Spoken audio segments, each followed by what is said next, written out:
আজকে তৈরি করে দেখাবো মাত্র 5 মিনিটে চাইনিজ ভেজিটেবল। এই ভেজিটেবল ট্রাই করতে পারেন যে কোনো ধরনের ফ্রাইড রাইস, অথবা যারা ডায়েটিংয়ে আছেন তারা খুব ইজিলি এটা খেতে পারেন। আজকে যেভাবে রান্নাটা করছি, চাইলে আপনারা খুব সহজেই রান্নাটা করে ফেলতে পারেন, যে কেউ বাসায় ট্রাই করতে পারেন মাত্র 5 মিনিটে। আর ইনগ্রেডিয়েন্টস খুবই কম লাগছে। আর এই রান্নাটা করতে কিন্তু এখন খুব ইজি হয়ে গিয়েছে, কারণ বাজারে এই ভেজিটেবলগুলো খুব রিজনেবল প্রাইসে পাওয়া যাচ্ছে, যেটা সারা বছর কিন্তু এত ইজি ওয়েতে রিজনেবল প্রাইসের মধ্যে পাওয়া যাচ্ছে না।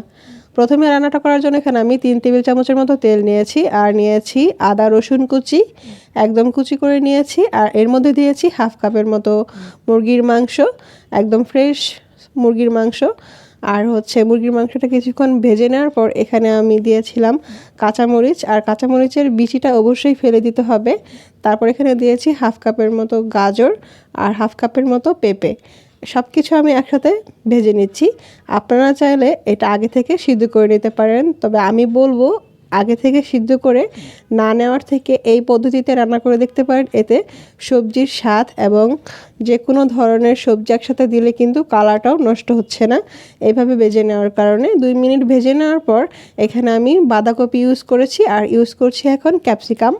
আপনারা যে কোনো ধরনের ভেজিটেবল ইউজ করতে পারেন, এবং কোয়ান্টিটিটাও কিন্তু আপনার উপর ডিপেন্ড করে। কোয়ান্টিটি আপনি কতটুকু দিবেন সেটা আপনার উপর ডিপেন্ড করবে, আর তার উপর ডিপেন্ড করে কিন্তু ঝালটা এবং সয়া সসের পরিমাণটা কিন্তু আপনি দিতে পারেন।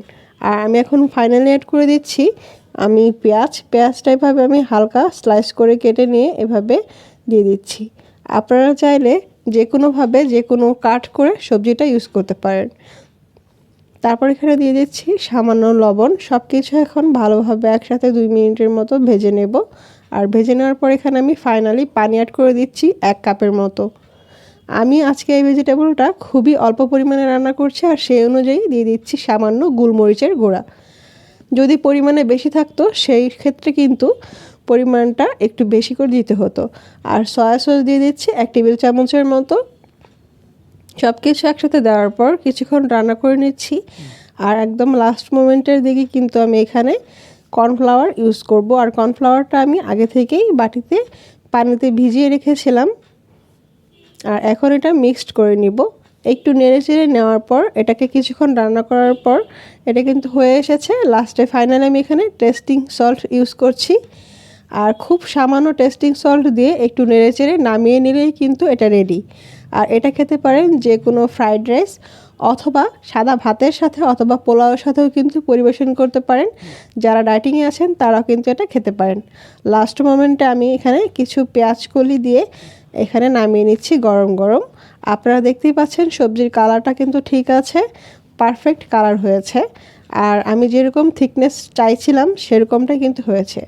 আশা করছি আপনারা এনজয় করেছেন। ভালো লাগলে ঝটপট এই চাইনিজ ভেজিটেবলটি রান্না করে খেয়ে ফেলতে পারেন।